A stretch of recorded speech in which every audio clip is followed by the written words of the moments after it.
La Asociación Cultural Volver a Marx, en colaboración con la Escuela Latinoamericana de Formación, comenzó su andadura a principios del mes de abril con la presentación del curso Bases para el Estudio del Marxismo, donde introdujimos una pincelada sobre la obra de Karl Marx y Friedrich Engels. Siguiendo el recorrido natural, el segundo curso apostó por la figura de Lenin. En este tercer curso estamos abordando la obra de Stalin y su papel fundamental en la construcción del socialismo.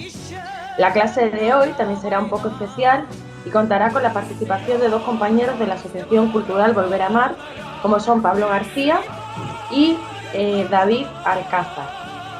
Ambos analizarán la política internacional de la Unión Soviética durante el periodo inicial, incluido por supuesto a Stalin, y también lo que fue la Gran Guerra Patria o la Segunda Guerra Mundial, que es como se conoce fuera del ámbito de lo que fue la antigua URSS.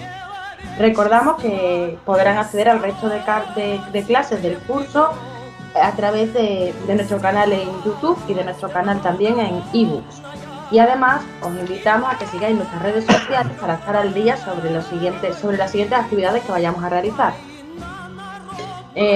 Vamos a empezar. Recordamos que por favor apaguen sus cámaras y apaguen sus micrófonos, y también que al final de la sesión, cuando terminen ambos compañeros, abriremos el turno de preguntas. Como son dos compañeros, si son preguntas específicas hacia uno o hacia otro, sí estaría bien que especificaseis si es para Pablo o si es para David. Muchísimas gracias y empezamos con Pablo García.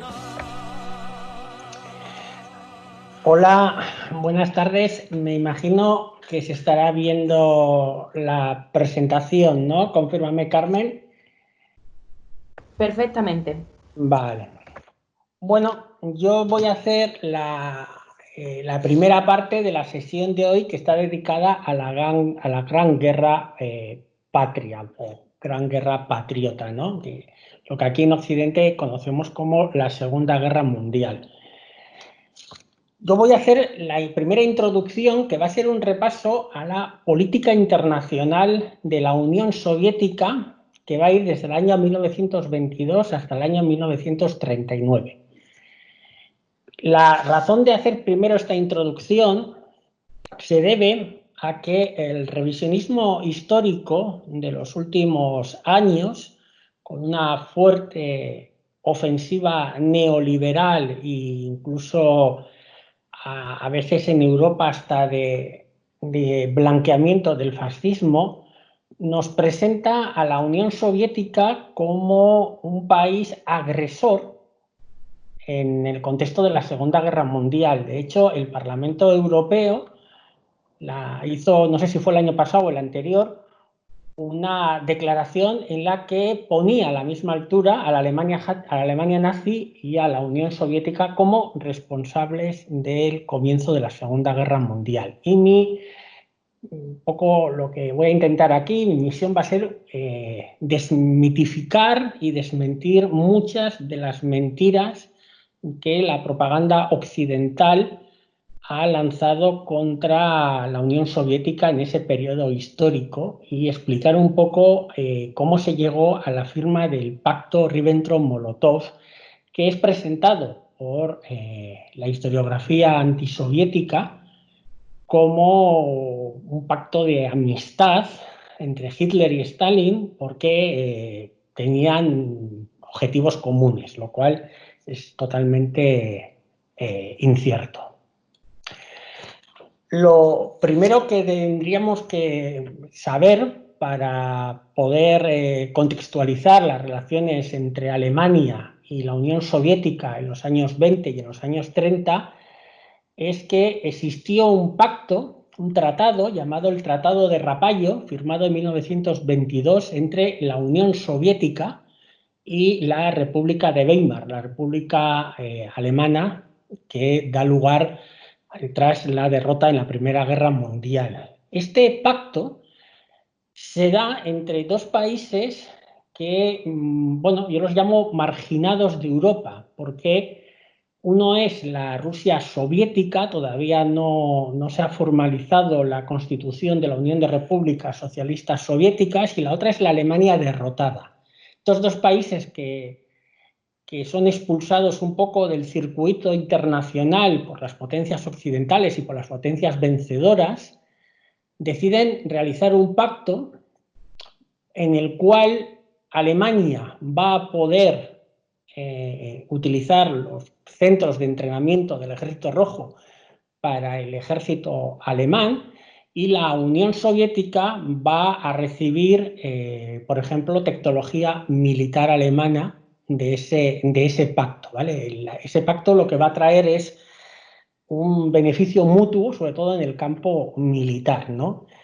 También hay que tener en cuenta que durante el Pacto de Rapallo, en Alemania, va a ser más hegemónico la postura de las élites alemanas más proorientales. Alemania es un país que está en el centro de Europa y a veces mira a Oriente, a Rusia, y a veces mira a Occidente, ¿no? A Gran Bretaña y a Francia. Y en esa dicotomía, por el trato que recibe, sobre todo por parte de Francia tras la derrota en la Primera Guerra Mundial, pues se produce que las élites más proorientales, las que miran más a Rusia como su amiga, pues consiguen en ese momento tener una voz más hegemónica en las relaciones internacionales de ese país. Todo esto cambia en 1925, cuando se firman los Tratados de Locarno. Este es el intento que las potencias occidentales, Francia y Gran Bretaña, van a realizar para volver a traer a Alemania a la esfera occidental. Como he dicho, gracias al Pacto de Rapallo, Alemania y la Unión Soviética estaban teniendo muy buenas relaciones, y eso lógicamente no interesaba a las potencias francesas y británicas y a la burguesía occidental. Por lo tanto, se van a firmar una serie de pactos por los cuales se va a suavizar parte de las sanciones que le habían impuesto a Alemania por el Tratado de Versalles. Se va a normalizar las relaciones entre Alemania-Francia, Alemania-Checoslovaquia, Alemania-Polonia y Alemania-Bélgica, y se va a volver a traer a Alemania, digamos, al circuito de potencias occidentales.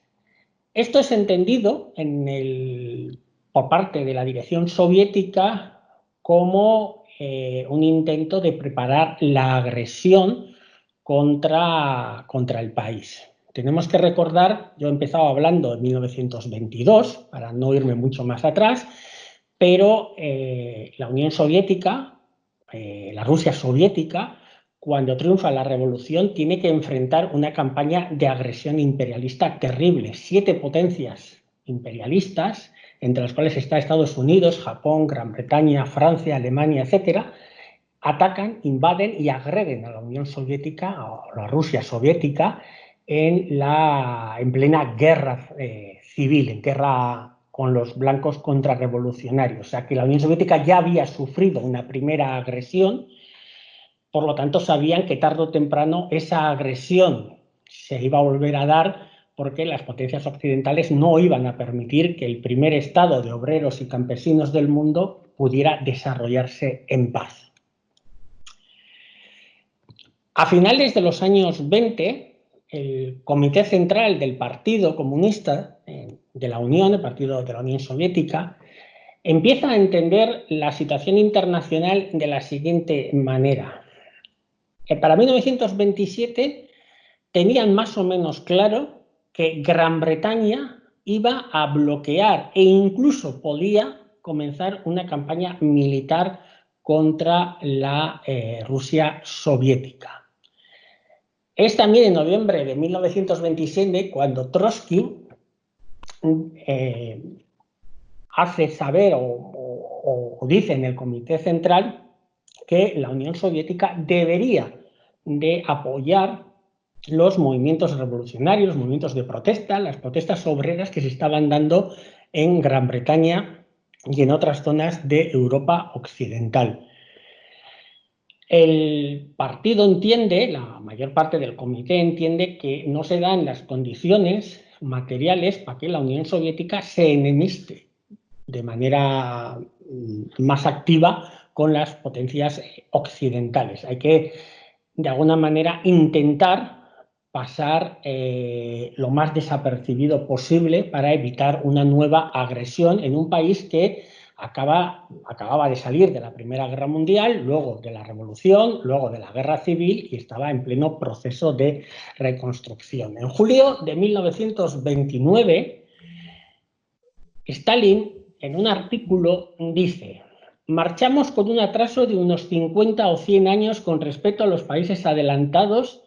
En 10 años debemos salvar esa distancia. O lo hacemos o nos aplastarán. Es importante tener este artículo y su fecha en la mente, porque antes de producirse el crack de 1929 y la crisis económica que va a acelerar la llegada de Hitler al poder, ya Stalin tenía en mente que sabía que tarde o temprano las potencias occidentales atacarían a la Unión Soviética y que, debido a ese atraso material que tenían frente a las potencias como Francia y Gran Bretaña, tenían que llevar a cabo lo que ya vimos en anteriores sesiones como los planes quinquenales para recorrer en 10 años lo que otras potencias habían recorrido en 50 y 100 años. Tener las condiciones materiales que permitiera a la Unión Soviética y al Ejército Rojo poder ganar una guerra moderna. En 1929, en octubre de ese mismo año, se produce el crack de la Bolsa de Nueva York. Esto hace que la gran parte del mundo capitalista entre en una terrible crisis económica que va a afectar de manera muy especial a Estados Unidos y a Alemania, porque tenía un vínculo económico muy grande con los Estados Unidos, pero va a afectar, bueno, no afecta a la Unión Soviética. Y esto, que parecería que fuese algo bueno, que a la Unión Soviética no le afecta, o le afecta muy poco, prácticamente nada, la crisis económica del 29 en un contexto internacional terrible, pues, bueno, no es que sea malo, pero va a poner a la Unión Soviética en el centro, el punto de mira de las potencias imperialistas. No pueden permitir que, mientras el mundo capitalista está en una crisis económica terrible y donde se ha visto que el sistema falla y que lleva a la pobreza y la miseria a millones de personas, haya otro modelo alternativo, el socialismo soviético, que está construyendo una alternativa y que además a la cual además no le ha afectado esta crisis. Como consecuencia de la crisis de 1929, en Alemania se va a producir una polarización entre el bloque nazi, entre el partido nazi y los partidos de la ultraderecha alemana, y el Partido Comunista, que terminará con la llegada de Hitler al poder el 30 de enero de 1933. Ahí podemos ver las elecciones que se producen, las elecciones parlamentarias, que son las últimas elecciones, digamos, libres, entre comillas, que se producen en Alemania en 1932. En julio de 1932, el partido nazi, el NSDAP, gana las elecciones parlamentarias con un 37,58% de los votos, seguido de un 21,58% de los votos por la socialdemocracia, el Partido Socialdemócrata Alemán, y un 14,32% del Partido Comunista Alemán. Pero unos meses después, en noviembre de 1932, se vuelven a convocar elecciones, ya que es ingobernable el Reichstag por la actitud de los nazis. El partido nazi pierde casi un 5%, un poco más, sí, casi un 4 y pico por ciento, llega al 33,09%, es una fuerte bajada. El Partido Socialdemócrata Alemán también pierde, llega al 20,43%, y el gran ganador, que recibe un impulso, es el Partido Comunista Alemán con el 16,86%. Esto, lógicamente, es leído por las élites alemanas que a través de una serie de carambolas políticas en las que participa el canciller von Papen y los partidos de centro alemán, hacen presión para que el presidente Hindenburg nombre a Hitler canciller el 30 de enero de 1933.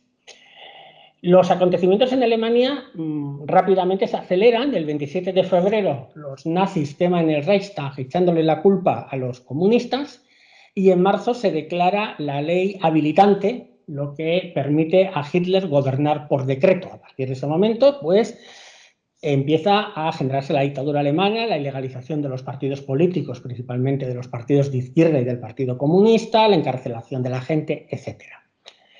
La llegada de Hitler al poder es un verdadero desastre para la Unión Soviética. ¿Por qué? Porque Hitler había escrito ya en 1923 en el Mein Kampf que Rusia debía ser destruida y debía ser esclavizada.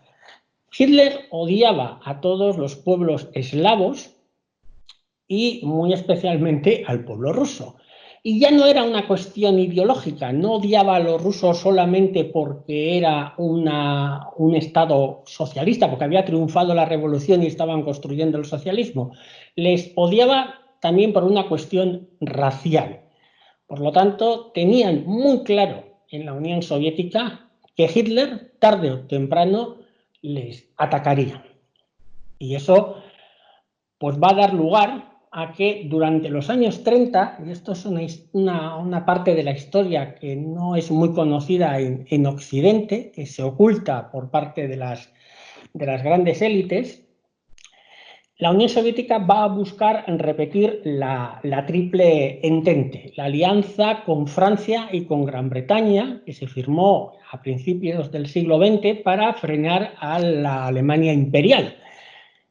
El ministro de Asuntos Exteriores soviético durante esa parte de los años 30 es Maxim Litvinov, perdonar mi pronunciación de los nombres, y va a buscar durante toda esa década una alianza con Francia y con Gran Bretaña para frenar el expansionismo alemán, ¿no? Alemania, como he dicho, tenía como objetivo claro atacar y destruir a la Rusia soviética, a la Unión Soviética. Consiguen hacer un pacto en 1935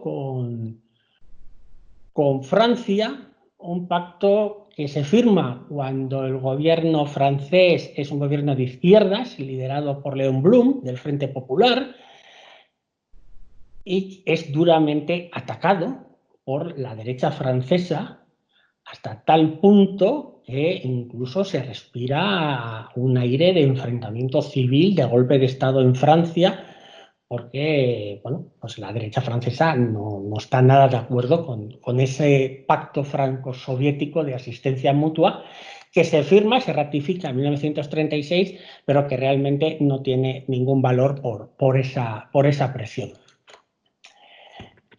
La Unión Soviética, que había mantenido una política exterior de mantenerse un poco al margen de los grandes acontecimientos europeos, un poco pasar desapercibida, ¿no?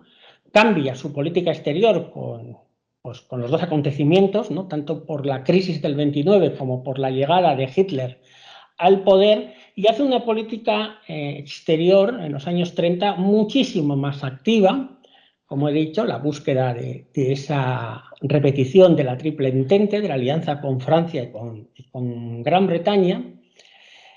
En 1935, en el 7º Congreso de la Tercera Internacional, del Comité, se decide cambiar esa primera política en la que no se buscaba, los partidos comunistas no buscaban pactos con otras fuerzas democráticas y progresistas, porque entendían que, bueno, pues que al final eran también elementos de la burguesía, no eran elementos revolucionarios.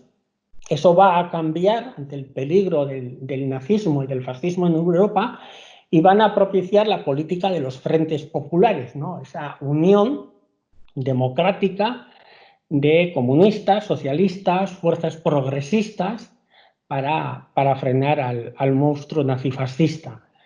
Los Frentes Populares ganan las elecciones en 1935 en Francia, con presidente Léon Blum, y en febrero de 1936 ganan las elecciones en España, y en el 37 lo hacen en Chile. Esta es la primera gran acción de respuesta de la Unión Soviética frente a estos terribles acontecimientos que estaban ocurriendo en Europa. Sigue, mientras que la Unión Soviética intenta buscar la alianza con Gran Bretaña y con Francia para frenar a Alemania, que es el gran enemigo de los pueblos de Europa, Alemania nazi. Los gobiernos occidentales, principalmente el británico, sigue haciendo guiños al régimen de Hitler, porque en su foro interno lo que intentan es llevar a Hitler hacia una política de agresión al este, que Hitler ataque a la Unión Soviética.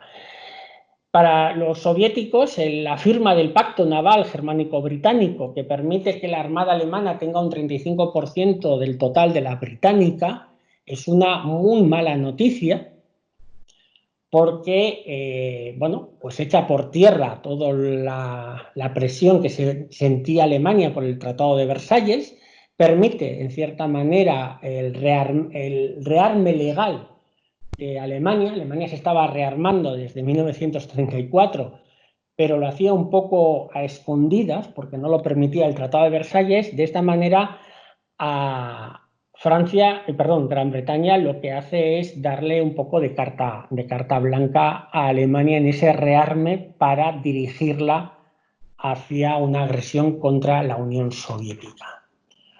Otro hecho terrible que ocurre en esos años es el golpe de Estado que se produce en España el 18 de julio de 1936, golpe de Estado que fracasa porque los movimientos populares, los partidos políticos, sindicales, de izquierdas, progresistas, lo consiguen parar en muchas ciudades, y porque tampoco tiene el apoyo completo del ejército español. Hay importantes sectores del ejército español que no secundan el golpe de Estado. Ese fracaso da lugar a la guerra civil, a la que también es conocida como la Guerra Nacional Revolucionaria Española, ¿no? Es el gran momento donde se va a ver la actitud de las diferentes potencias europeas. Mientras Franco recibe sin ningún problema la ayuda militar de fuerzas regulares del ejército, no solamente de voluntarios, sino del propio ejército regular de Alemania e Italia, Francia y Gran Bretaña deciden crear el Comité de No Intervención, del que hablaré ahora. Mientras el Comité, la Internacional Comunista, se encarga de organizar las llamadas brigadas internacionales, que es los voluntarios para luchar en la guerra civil en el bando republicano. De hecho, prácticamente dos son los únicos países que acuden oficialmente en ayuda de la República Española, que es la Unión Soviética y México. El Comité de No Intervención es una vergüenza que además es leída por la dirección soviética como un paso más en esa manera de preparar el terreno para la derrota, para la agresión de Alemania contra la Unión Soviética. ¿Por qué? Porque el Comité de No Intervención lo que va a hacer es realmente el comité de intervención, porque mientras no va a ser totalmente ineficaz para parar la intervención de Francia y de Italia, que es determinante para la victoria de los fascistas del general Franco, va a poner todos los medios para evitar que la legalidad republicana, que la República Española reciba ayuda, reciba armas del mercado internacional. Impide a un gobierno legítimo, como el de la República Española, comprar armas en el mercado internacional, algo al que tienen derecho cualquier Estado reconocido, ¿no? Lógicamente, la Unión Soviética se da cuenta que cada vez está más sola frente al peligro de una agresión por parte de la Alemania nazi, porque Francia y Gran Bretaña han decidido que ellos no van a defender ni siquiera a un país, aunque con un gobierno progresista, un país no comunista, un país con una burguesía progresista, pero un país burgués, ni siquiera lo van a ayudar frente al nazifascismo, porque estos países, sobre todo Gran Bretaña, a quien tiene pánico es al comunismo, y ve en Hitler la manera de frenarle, ¿no?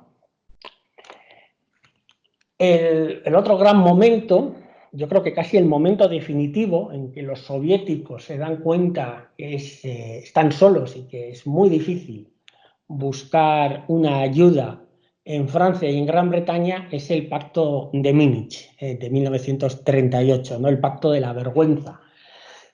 Siempre nos hablan, desde los medios de comunicación, desde el revisionismo histórico, hablan del Pacto Ribbentrop-Molotov, que si no hubiera sido por ese pacto Hitler no hubiera entrado en la guerra, que se dejó a Polonia abandonada, ¿no? Siempre se acusa a la Unión Soviética y a Stalin de hacer migas con Hitler, pero la gente olvida que un año antes se firmó en Múnich un pacto por el cual Francia y Gran Bretaña entregan a Checoslovaquia los Sudetes. Primero entregan los Sudetes de Checoslovaquia y luego entregan prácticamente el resto de Checoslovaquia a Hitler sin disparar un solo tiro.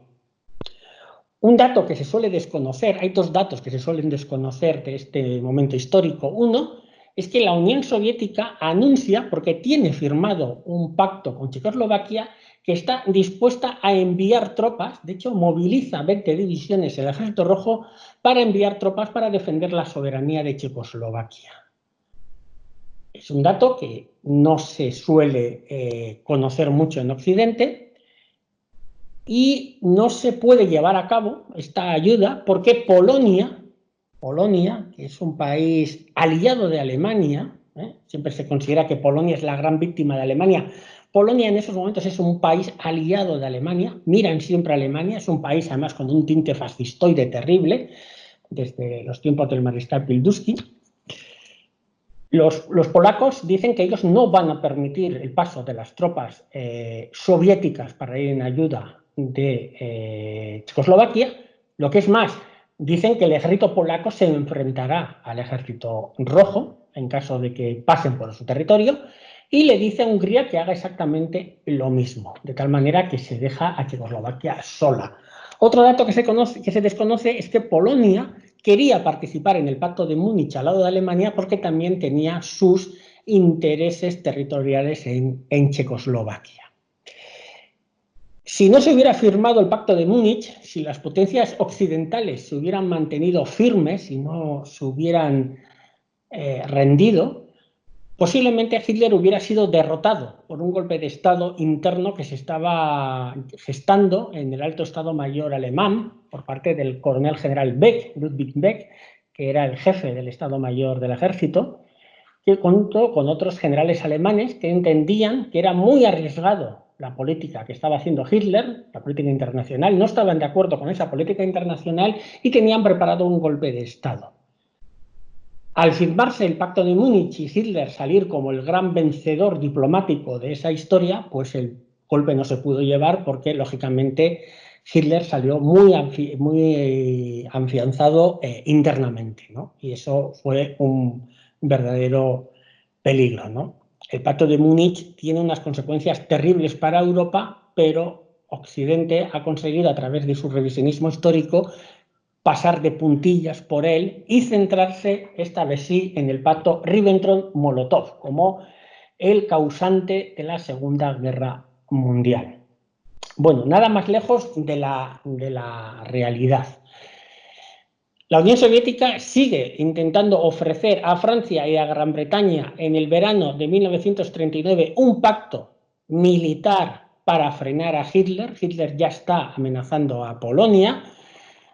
la Unión Soviética le ofrece a Polonia un pacto, a Polonia, un país que había invadido parte del territorio soviético a traición en la guerra entre 1920 y 1921, que había jurado acabar con Rusia también durante la década de los años 20 y 30, le ofreció un pacto para defenderse de Hitler, pacto que los polacos rechazaron, diciendo que ellos estaban dispuestos a enfrentarse al Ejército Rojo para ver si de esa manera Hitler bajaba la presión y se aliaba con ellos, porque el objetivo de Alemania y de Polonia era acabar con Rusia, pero no acabar con Rusia por una cuestión ideológica, no acabar con la Rusia soviética o con la Unión Soviética, sino acabar con Rusia, y esta vez estoy hablando de la Rusia étnica, por una cuestión también racial.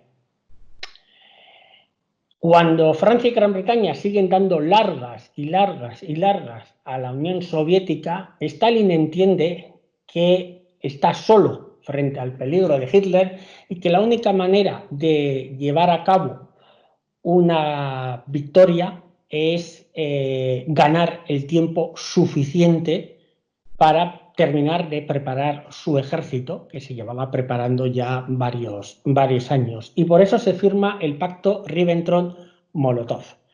Un pacto que va a conseguir que cuando el Estado polaco desaparezca, la Unión Soviética pueda recuperar las fronteras, sus fronteras legales de 1918, que habían sido robados, todo ese territorio había sido robado por Polonia a traición en la guerra de 1920 a 1921. Churchill escribe en sus memorias que esos 200 kilómetros recuperados, esos 200 kilómetros que la frontera soviética se desplace al oeste, a la línea de demarcación legal de 1918, son fundamentales para que la Unión Soviética haya conseguido frenar el avance sobre Moscú y pudiera resistir el embate de Barbarroja.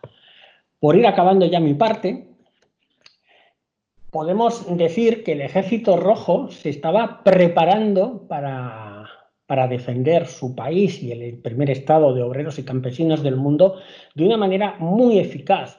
Entre 1922 y 1936, la doctrina militar soviética es la más avanzada de Europa, se basa en la movilidad. El ejército soviético, el Ejército Rojo, es un ejército que maniobra, ¿no? Que no es un ejército estático. Venimos de la Primera Guerra Mundial, guerra de trincheras. Durante la Guerra Civil, el Ejército Rojo ha utilizado las unidades de caballería para hacer grandes envolvimientos de tropas enemigas, y eso es algo que es bastante novedoso para la época, y también es pionero en el uso de armas combinadas, ¿no? La utilización de blindados, infantería motorizada y artillería en operaciones militares, lo que luego los alemanes van a hacer en la llamada guerra relámpago.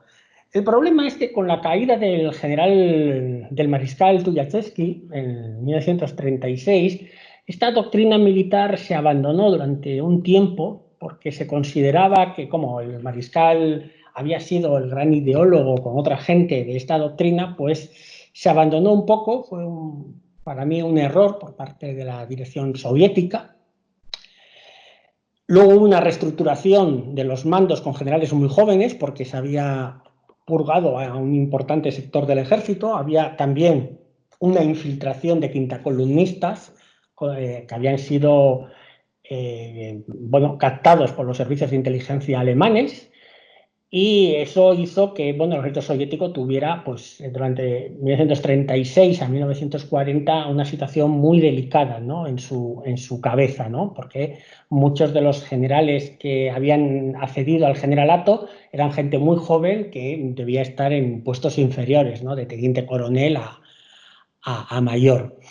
En 1939 va a tener lugar una batalla que en Occidente no se suele nunca mencionar, que es la batalla de Jalgin Gol, en la cual los soviéticos y las tropas mongolas vencen al imperio japonés, y esa es la primera batalla en la que se vuelve a hacer esa utilización de armas combinadas, ¿no?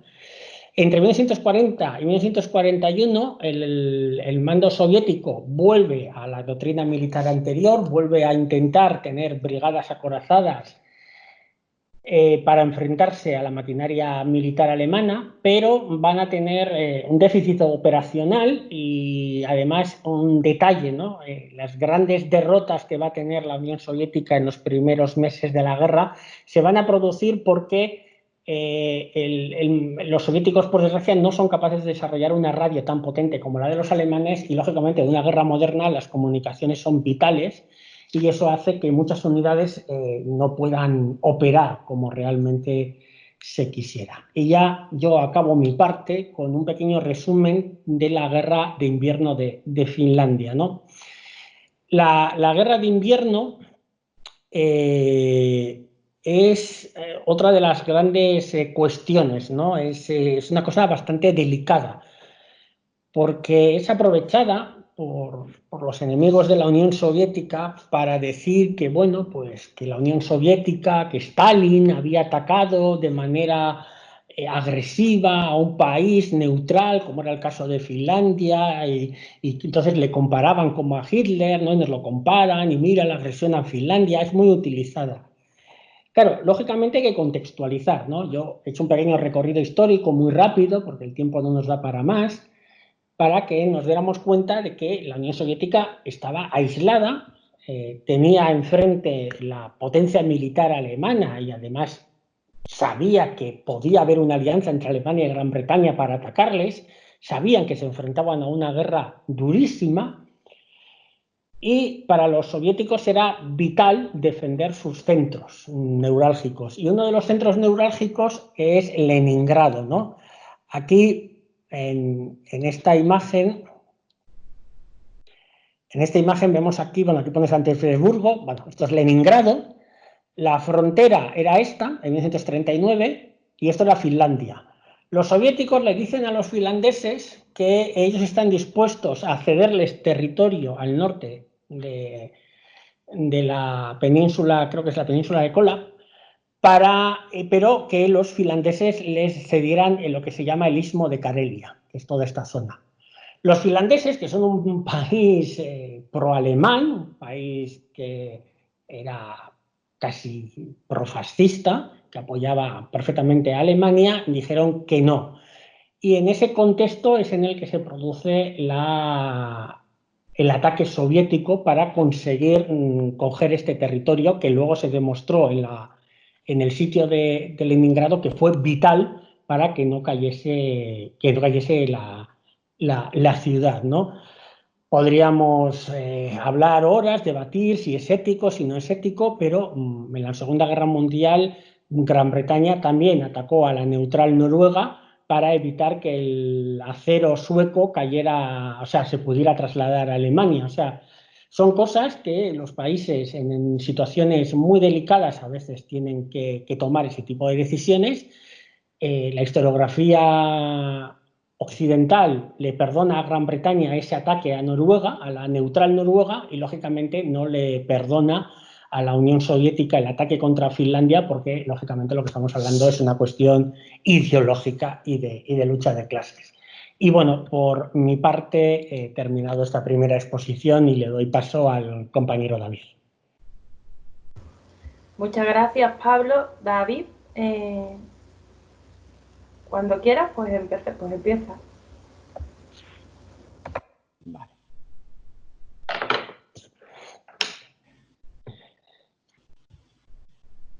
¿Se ve bien? Sí. Vale. Pues bueno, yo os voy a hablar de la Gran Guerra Patria, de 1941 a 1945. Este es el índice, la introducción y cómo se va a estructurar los temas. Disculpadme si voy un poquito rápido porque la verdad es que no nos queda mucho tiempo y voy a ir un poquito rápido, ¿vale? Voy a empezar con la introducción. Como marxistas, sabemos que la lucha de clases es el motor de la historia y que ésta lo atraviesa todo, incluidos los trabajos históricos, sociológicos, etc. Vivimos en un mundo dominado por el capitalismo imperialista, que controla férreamente los medios de producción ideológica para apuntalar su dominio. Aunque los agentes de la burguesía se disfracen de imparciales, la realidad es que su falsa neutralidad solo sirve a los intereses del imperialismo en su propaganda de guerra. Por desgracia, la Gran Guerra Patria no es una excepción y ha sido y es objeto de tergiversación histórica por parte del imperialismo en su estrategia agresiva, especialmente contra la Unión Soviética durante el periodo de la Guerra Fría y contra la Federación Rusa a día de hoy. En consecuencia, es necesario abordar este tema con rigor científico, analizando críticamente las fuentes primarias historiográficas, desmontando el revisionismo histórico imperialista. Vale, pues tras esta breve introducción vamos a pasar al primer punto, que es la historiografía imperialista, falsificación y revisionismo histórico. En primer lugar, es bueno señalar cómo... Se escucha un micro por ahí. En primer Por lugar... favor, podéis comprobar si tenéis apagados los micrófonos. Creo que Pablo no lo tiene apagado. No sé. Porque a veces hace... Perdona, lo apago ya. Vale.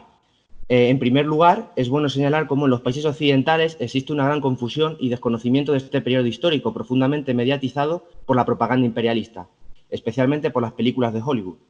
Y como vais a ver, es muy interesante este gráfico en el que se ve un sondeo que se hace en Francia, primero que se hizo en mayo del 45, justo después de la guerra, otro que se hizo en mayo de 1994 y otro en junio de 2004, en el que veis claramente cómo la propaganda, ¿no?, de los países occidentales e imperialistas ha hecho mella, ¿no?, en la percepción, ¿no?, que tienen sobre el papel que jugó la Unión Soviética en la Gran Guerra, que en un primer momento de un 57%, luego se pasó un 25% y sin embargo Estados Unidos un 49%, a junio del 2004, en el que se ve que básicamente es Estados Unidos el que ganó la guerra, ¿no?, y que solamente Gran Bretaña y la Unión Soviética hicieron un papel secundario.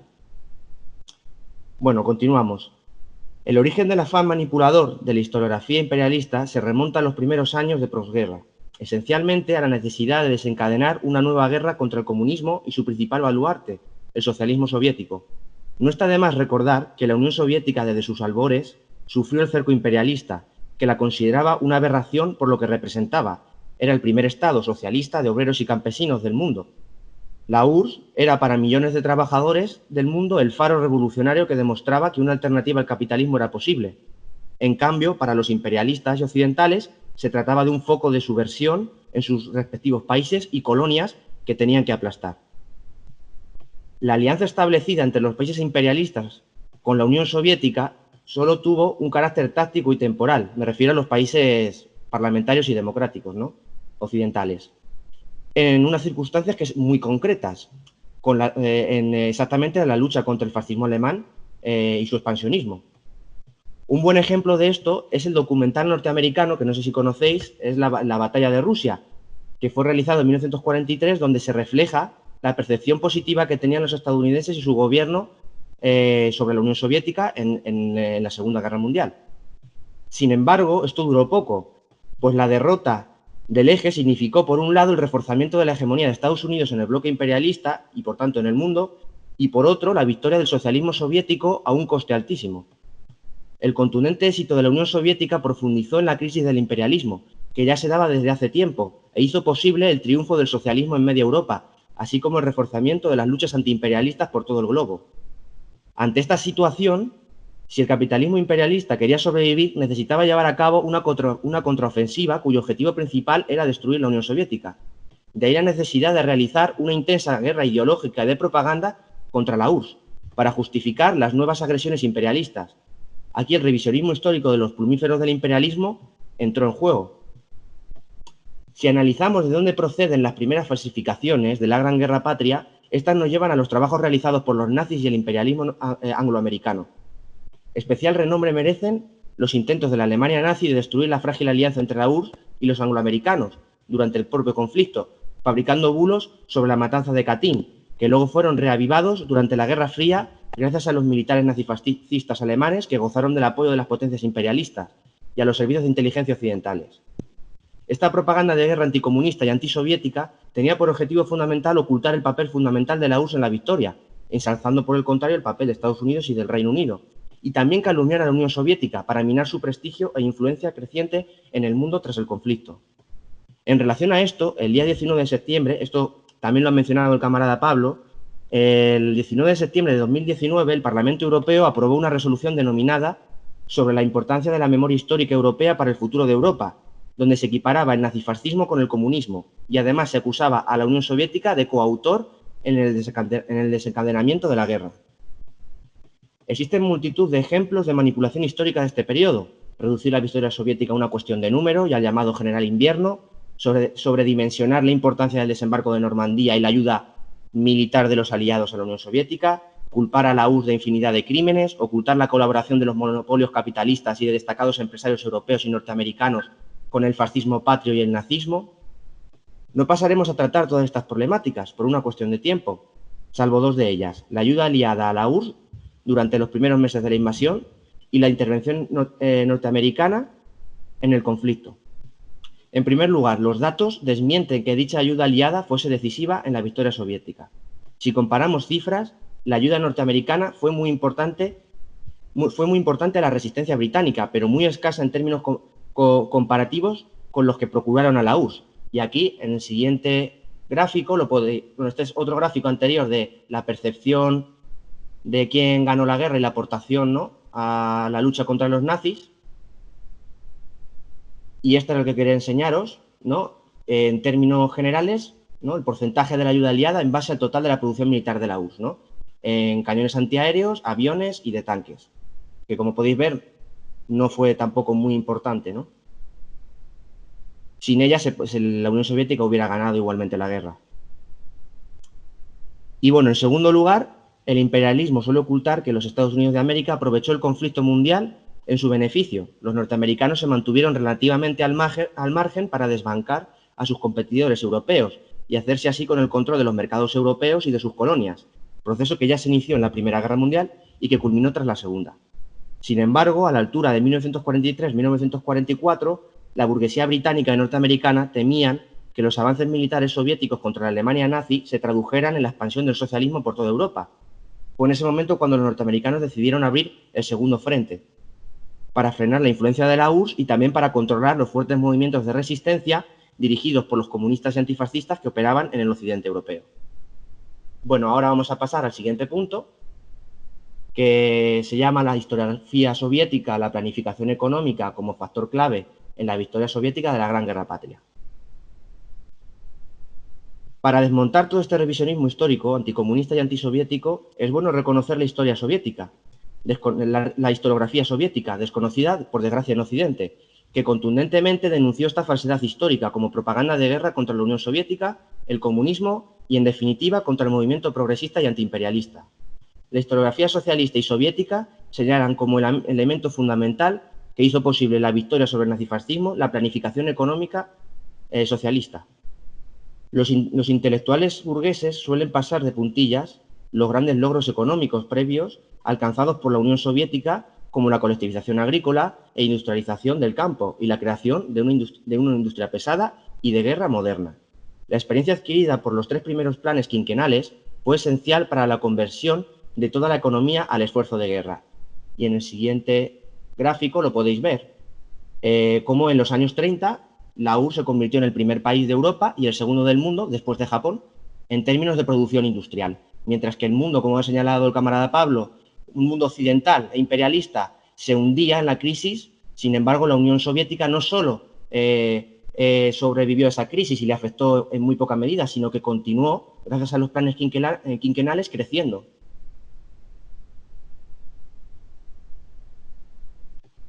Vale. La producción industrial de guerra en los años previos a la invasión fue muy importante, pero sus características táctico-técnicas no eran satisfactorias porque no eran lo suficientemente modernas. Ya en 1939 se empezaron a tomar medidas extraordinarias encaminadas a la renovación del armamento, especialmente en las fuerzas acorazadas y en el campo de la aviación. Esto se debe contextualizar en tanto que la Unión Soviética tuvo que industrializarse en un tiempo récord y transformar su industria civil en una industria bélica, cosa que en cambio la Alemania nazi ya había realizado hace tiempo y que poseía además gran cantidad de recursos industriales al controlar casi totalmente en la Europa para 1941, año en el que comenzó la Operación Barbarroja, que fue la operación de invasión a la Unión Soviética. La industria bélica fue organizada bajo la autoridad del Comité Estatal de Defensa, presidido por Stalin, y sus miembros fueron enviados a los sectores claves para establecer las prioridades y reorganizar el aparato industrial en función de las necesidades de la guerra. El responsable de la planificación económica en tiempo de guerra fue Nikolai Borzenskiy, economista que había sido nombrado jefe del Gosplan, que era la Comisión de Planificación del Estado en 1938. La centralización de los recursos y la racionalización del trabajo permitió que la producción de armamento aumentase exponencialmente a partir de 1942. Como podéis ver en este gráfico, como la riqueza de la Unión Soviética no dejó de crecer durante su existencia, salvo en el periodo, obviamente, de la Guerra Patria. Y aquí tenemos un gráfico donde podemos comparar la producción de armamento durante la guerra con lo que producía Alemania y con lo que producía la URSS. En este caso es de producción de aviones, en este caso de carros de combate, de cómo se ve cómo a partir sobre todo de 1942-1943 aumenta exponencialmente la producción y sobrepasa a la propia Alemania. Y en el caso de las piezas de artillería, por último. Y vale, pero claro, ¿cómo fue posible que aumentase esta producción industrial bélica si los alemanes ocuparon gran parte del territorio soviético occidental, que era el más desarrollado? La respuesta a esta pregunta es la siguiente. Entre julio y noviembre de 1941, en pleno avance alemán, se evacuaron al este de la Unión Soviética un total de 1.523 empresas industriales y a 10 millones de trabajadores. Todas estas fábricas se instalaron lejos del frente, en los Urales, en Siberia Occidental, en Asia Central, e inmediatamente comenzaron a producir cantidades ingentes de armamento, una tarea hercúlea que nunca vista en la historia de la humanidad. Al mismo tiempo, se llevó a cabo una política de tierra quemada para evitar dejar recursos y materiales que pudieran usar los invasores alemanes. Y ahora pasamos al tercer punto, que es la Gran Guerra Patria, apreciaciones generales y breve evolución del conflicto. El Partido Comunista y el Estado soviético sabían que si querían derrotar a los nazis era necesario llevar a cabo una guerra popular, donde todo el pueblo soviético y sus recursos estuvieran subordinados a este fin. Consecuentemente, todo ciudadano soviético, ya fuera en el frente o en la retaguardia, en las empresas industriales, del Estado, los kolhoses, era movilizado en la defensa de la patria socialista, y en eso se centraba la propaganda de guerra. Como podéis ver, he seleccionado aquí dos carteles en el que las protagonistas son las mujeres. En uno es la encarnación de la madre patria, que llama al alistamiento, en el de la izquierda, y en el de la derecha, en el que llama a aumentar la producción para poder ganar la guerra. También hay que reseñar que la tenaz resistencia de los pueblos soviéticos al invasor alemán fue en gran medida posible gracias al aplastamiento previo de la quinta columna antisoviética, porque a diferencia de otros países capitalistas donde los movimientos fascistas y filoalemanes conspiraron y colaboraron con los nazis, como Francia, Noruega o Finlandia, que de hecho rindieron sus países a los nazis, la Unión Soviética consiguió derrotar a los enemigos internos, que ponían en peligro la resistencia en circunstancias de una guerra total que se presentaba inminente.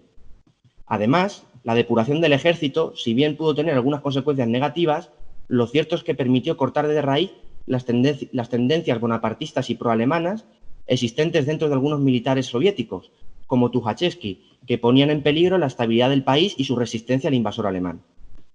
Las Fuerzas Armadas soviéticas desarrollaron a comienzos de la década de los 30 una ciencia militar de vanguardia, antes que otros países, y que la propia Alemania desarrollase la denominada Blitzkrieg o Guerra Relámpago. Estos desarrollaron la teoría de la operación profunda, de forma unificada, con empleo de grandes masas de carros, aviación, artillería y desembarcos aéreos. No obstante, la guerra contra el invasor nazifascista no solo era concebida como un conflicto convencional, sino también como una guerra prolongada de resistencia. Por tanto, esta forma de entender la guerra chocaba con las concepciones más conservadoras de otros países como Francia, que concentró sus tropas en la frontera, véase la línea Maginot, o como Alemania, que solo concebía guerras a corto plazo en el tiempo, que eran las Blitzkrieg. Por ende, el principal error que los alemanes cometieron fue ignorar estos planes soviéticos y especialmente su determinación de resistencia, considerando que la guerra relámpago doblegaría en poco tiempo a los pueblos soviéticos.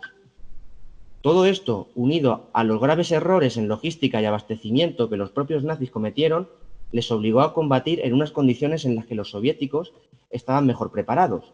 Una guerra larga de desgaste no convencional. Ahora pasaremos a hablar de las Fuerzas Armadas soviéticas brevemente. El Ejército Rojo estaba compuesto por 5 elementos: la Fuerza de Tierra, la Armada, la Fuerza Aérea, la Defensa Aérea Nacional y el apoyo de las Fuerzas Armadas. En primer lugar, las Fuerzas de Tierra se dividían en 5 armas combatientes principales, así como en diversos elementos técnicos y de apoyo, que son los siguientes: las fuerzas de fusileros, la infantería, las fuerzas acorazadas y mecanizadas, la artillería, la caballería y las fuerzas de asalto aéreo. Concretamente, las fuerzas de fusileros eran el elemento mayoritario del Ejército Rojo, constituyendo el 75% de sus divisiones de línea, y desde la Guerra de Finlandia tuvieron un proceso de reorganización.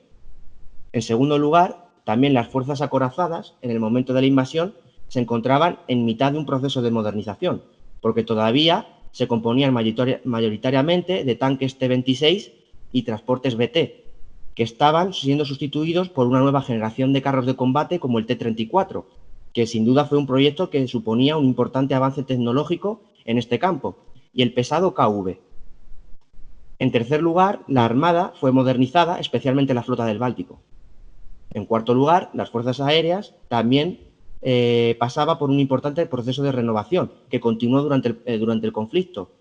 Y también hay que señalar que las fuerzas de asalto aéreo merecen una especial atención porque el Ejército Rojo fue el primer ejército europeo en experimentar con fuerzas aerotransportadas a gran escala.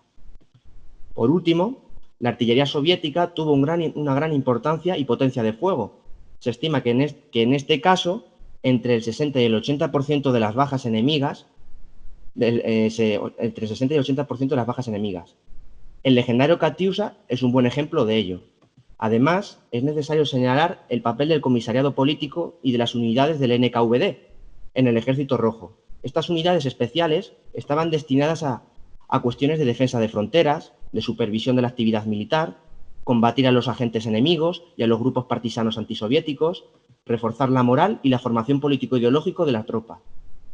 Otro rasgo interesante del Ejército Rojo fue la progresiva admisión de mujeres, aviadoras, francotiradoras, partisanas, etc., que hizo de este el ejército más feminizado del momento. Como dato interesante, al final del conflicto había un 10% de mujeres en las Fuerzas Armadas. Además, los soviéticos también organizaron ejércitos aliados dentro de sus fronteras, como el Ejército Popular Polaco, que jugó un importante papel en la liberación del este europeo. Y ahora os voy a enseñar un poco unas imágenes que veáis para cómo eran los fusileros soviéticos. Aquí tenéis los tenientes del NKVD y el comisariado político. Aquí podéis ver el famoso T-34 y el famoso Katyusha, el BM-13, que era un lanzacohetes que funcionaba como artillería. Y aquí tenéis ejemplos de mujeres que formaron parte del Ejército Rojo en todos sus ámbitos, como francotiradoras, que el caso de Pavlichenko, como pilotos, como el caso de Marina Raskova. Tenemos también el ejemplo también de tanquistas y el ejemplo también de partisanas que lucharon contra el invasor nazifascista. Y bueno, durante los primeros meses de la guerra, es cierto que la Blitzkrieg nazi consiguió importantes victorias. Esto se debe fundamentalmente a dos motivos. Por un lado, la Wehrmacht tenía una mayor experiencia en combate real, así como sus tropas y oficiales tenían una mayor formación militar que la del Ejército Rojo. Por otro lado, si bien los soviéticos sabían que la invasión alemana era inminente, se desconocían los detalles de estos planes. Se pensaba que la invasión tendría lugar en la zona suroeste, donde se encontraban los grandes recursos agrícolas y petrolíferos de la URSS, y no por la zona occidental de Bielorrusia. Además, se pensaba que el enemigo no utilizaría todas sus tropas simultáneamente en diferentes puntos a lo largo de toda la frontera de la URSS. En consecuencia, cuando comenzó la invasión, las tropas soviéticas se establecieron en la zona occidental, se vieron obligadas a replegarse porque eran incapaces de rechazar el empuje enemigo dado su situación de importante inferioridad y ante el miedo de ser rebasadas y cercadas por el enemigo, como ocurrió en muchos casos, aunque también merece especial atención las heroicas resistencias como lo que tuvo lugar en la fortaleza de Brest. Además, como señalamos anteriormente, las tropas establecidas en el suroeste estaban mejor equipadas que las establecidas en los frentes occidentales y norte. Todo esto condicionó en gran medida los primeros meses previos del implacable avance alemán y repliegue soviético. Pero sobre la marcha se aprendió de los errores y el ejército nazi pronto chocó contra la tenaz resistencia del ejército rojo y de su población. En Leningrado, un asedio que duró durante 900 días, en Moscú, donde no llegaron a entrar en la ciudad, y posteriormente en Stalingrado, que es considerada la batalla más sangrienta de la historia. Estas derrotas a los nazis marcaron un punto de inflexión y la iniciativa pasó progresivamente de la Wehrmacht al Ejército Rojo.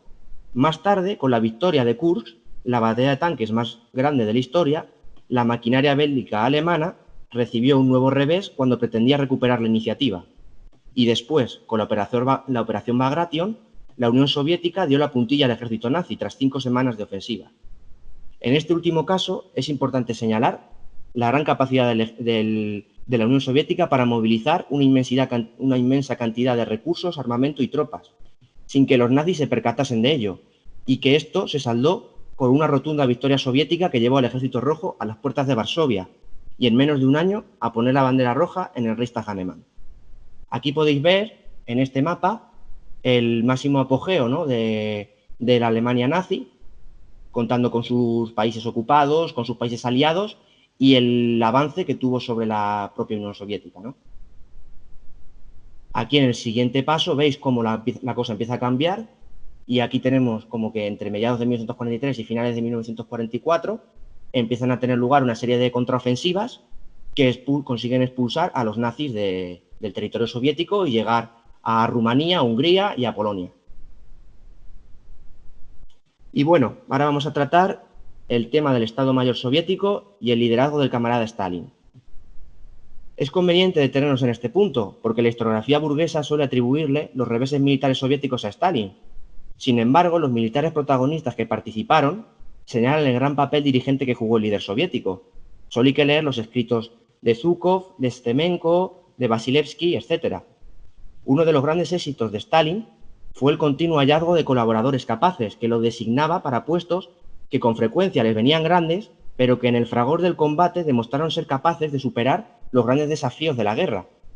En el ámbito político destacamos a Alexander Novikov en tierra, Nikolai Kuznetsov en marina y del propio Stemenko en el Estado Mayor. Como puede verse, muchos de ellos eran jóvenes para los rangos militares que ostentaban. Esto se debe a que se necesitaba una gran resistencia física y mental para aguantar los duros entrenamientos, formaciones y extenuantes ritmos de trabajo. Esto nos muestra que el régimen de promociones de Stalin no tenía nada que ver con el de los ejércitos tradicionales, regidos por el principio de antigüedad.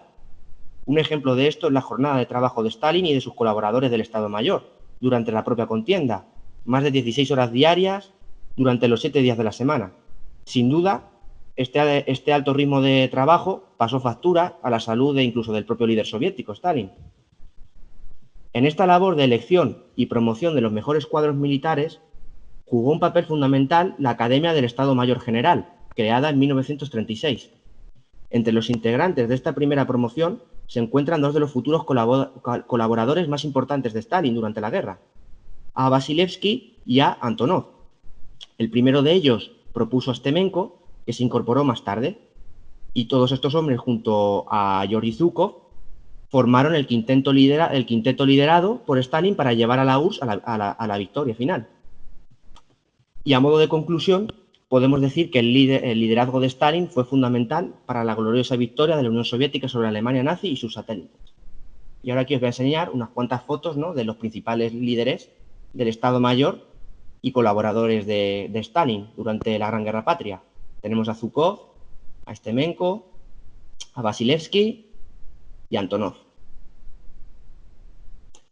Y bueno, ahora vamos a pasar al punto de la guerra no convencional, el movimiento partisano. En primer lugar, cabe señalar que las fuerzas partisanas fueron fundamentales para la victoria en la guerra. Por este motivo, y al ser poco conocido su papel importante, es menester detenernos y profundizar en este punto.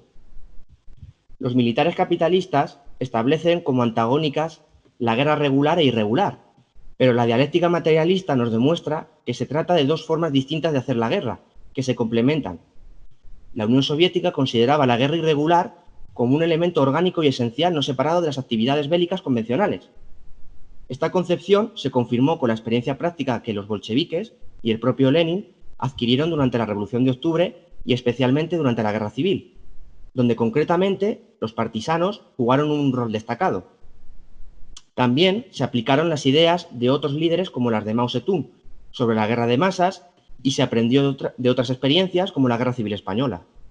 Por tanto, podemos concluir que los soviéticos ya tenían una amplia experiencia en la guerra partisana, antes de la invasión nazifascista de 1941. No obstante, los bolcheviques también se percataron de los riesgos que la guerrilla entrañaba, peligros relacionados con su fiabilidad política e influencia. De ahí la necesidad de establecer un estrecho control de las mismas. Al igual que las fuerzas regulares, las guerrillas debían estar dirigidas por el partido y el Estado soviético, y así se hizo. Desde 1933 ya se estableció un plan de guerra partisana si la URSS era invadida. Además, durante la Gran Guerra Patria, concretamente el 30 de mayo de 1942, el Comité Central del Partido creó el Estado Mayor Central del Movimiento Partisano y nombró a Ponomarenko como su jefe de Estado Mayor. Esta misma directiva ordenó la organización de 6 Estados Mayores regionales del movimiento partisano, subordinados al Estado Mayor Central. Desde entonces, las actividades de los partisanos mejoraron considerablemente. Varios oficiales del ejército, miembros del NKVD y expertos en operaciones especiales, así como radiooperadores, fueron enviados para asumir el mando de las unidades partisanas o para servir a otras posiciones clave tras la retaguardia alemana. Desde este momento, las unidades partisanas recibían un correcto entrenamiento sobre las unidades partisanas, recibían un correcto entrenamiento como el dado al propio Ejército Rojo. La centralización y el control estatal y militar sobre las unidades partisanas favorecieron que éstas estuviesen dotadas de una estructura fija por todo el territorio soviético. El control partisano tenía un carácter tripartito: los oficiales militares, los comisarios políticos y el comisariado del pueblo para asuntos internos. En los 3 casos, los individuos se informaban y recibían instrucciones de sus cuarteles generales superiores.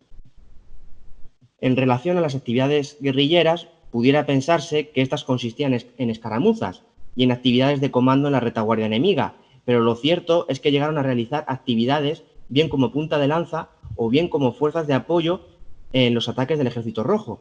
Por tanto, la guerra partisana obligaba al enemigo a combatir en 2 frentes simultáneamente.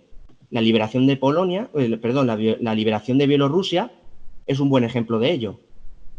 Las cifras que alcanzó la guerrilla son impresionantes, aunque su número se fue reduciendo conforme se recuperaba el territorio ocupado por los alemanes. Progresivamente, la guerrilla, entre 1943 y 1944, fue integrándose como regimientos encuadrados dentro del propio Ejército Rojo. Pero no fue un proceso rápido. Las unidades partisanas realizaron actividades en las zonas recientemente liberadas, contra los elementos colaboracionistas y también labores de propaganda prosoviética. En las zonas de la URSS fue inevitable el retorno del terror rojo. Y como podéis ver, aquí tenemos las cifras de los que os he mencionado, del movimiento partisano en números, de cómo fue aumentando considerablemente sus fuerzas, por lo menos hasta 1943, 1944, que se empezaron a integrar dentro del propio Ejército Rojo. Aquí tenemos a Ponomarenko, el líder de las guerrillas, a Medvedev, un destacado líder de las mismas, y también a Kuznetsov, que formaba parte de la Brigada de Fusileros motorizada para misiones especiales y que ejerció actividades importantes tras la retaguardia alemana. Y bueno, ya pasamos al final de la exposición. El punto 4, que serían las consecuencias de la victoria antifascista. Los pueblos soviéticos y sus fuerzas armadas jugaron el papel decisivo en el término victorioso de la Segunda Guerra Mundial.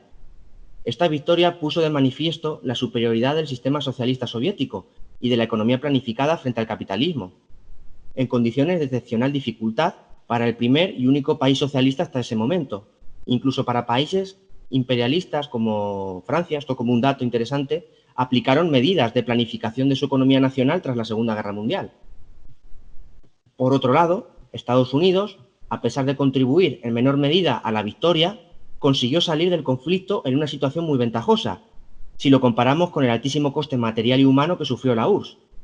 Este hándicap importante del que partió la Unión Soviética respecto a Estados Unidos de América condicionó los derroteros de la propia Guerra Fría.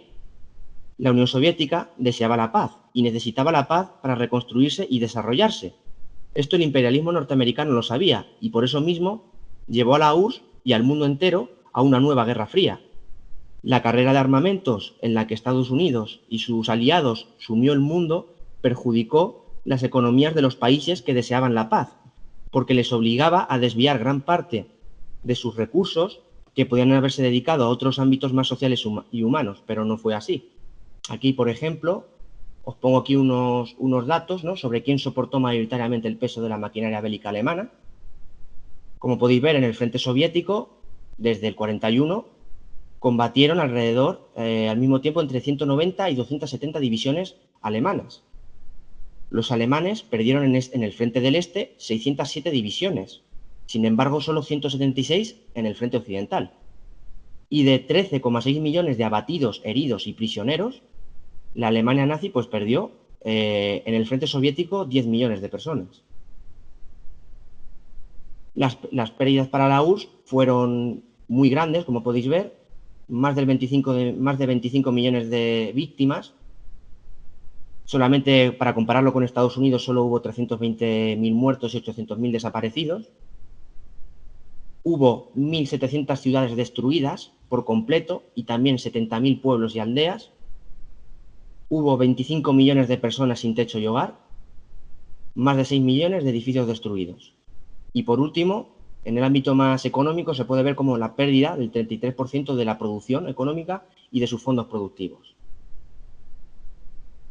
Aquí tenéis un gráfico de todas las víctimas de la Segunda Guerra Mundial y cómo, por supuesto, la Unión Soviética, junto con China, que esto también es algo que se pretende ignorar, sin duda fueron los países que más muertos pusieron para la victoria, tanto de militares y especialmente de población civil.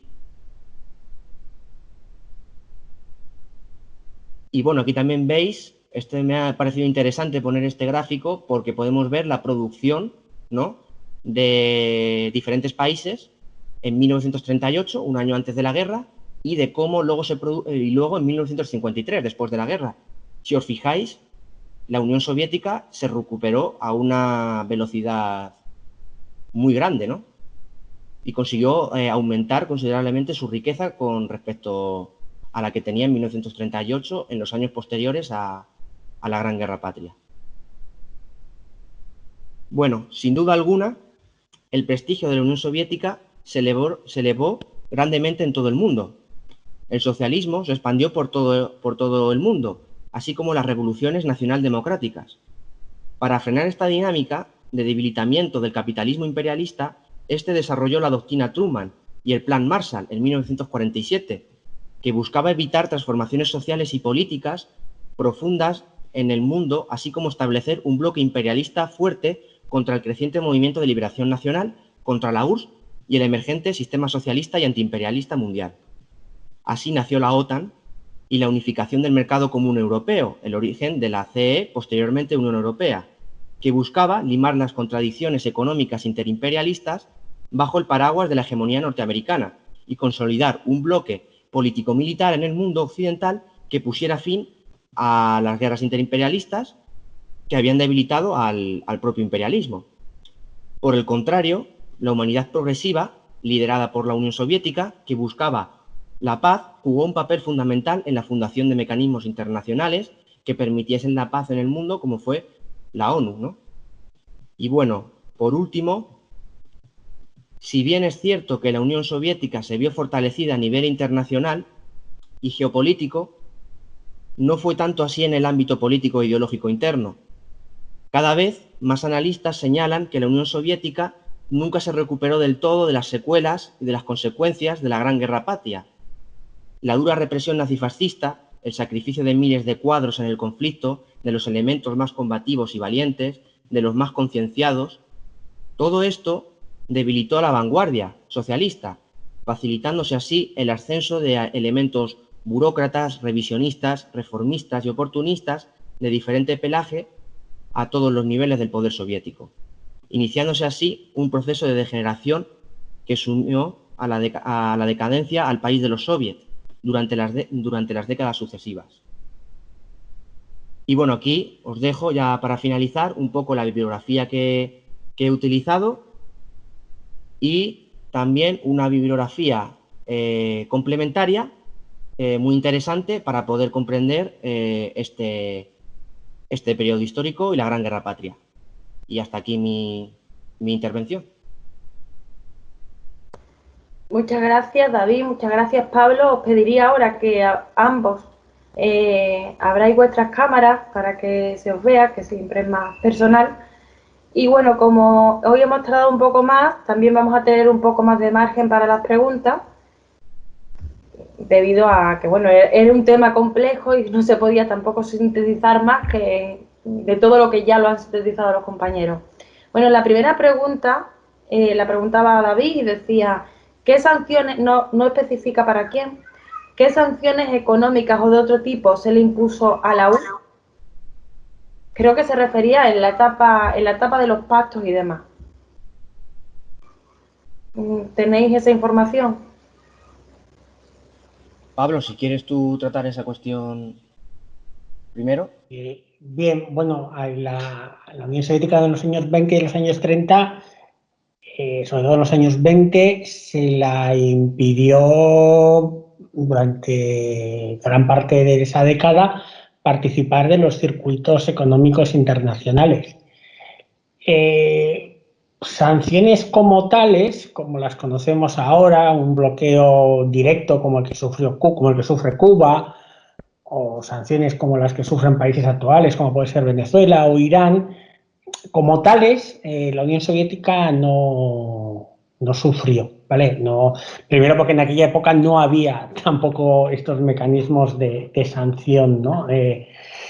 Lo que sí tuvo es pues un embargo tecnológico, no se comercializó tecnología para la Unión Soviética y no se la dejaba pues participar de los circuitos normales, internacionales, de comercio internacional, etcétera, ¿no? Eso es un poco lo que puedo comentar. Bien, Ramil Lesca preguntaba, ¿tienen algo que decir acerca de una tregua que se dio entre Alemania e Inglaterra durante los primeros momentos de Barbarroja?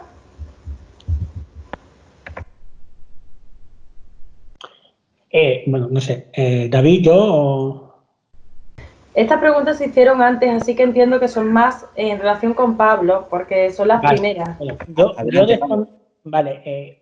no existe en la historiografía ni occidental ni soviética la existencia de ninguna tregua entre la Alemania nazi y Gran Bretaña durante el conflicto, ¿vale?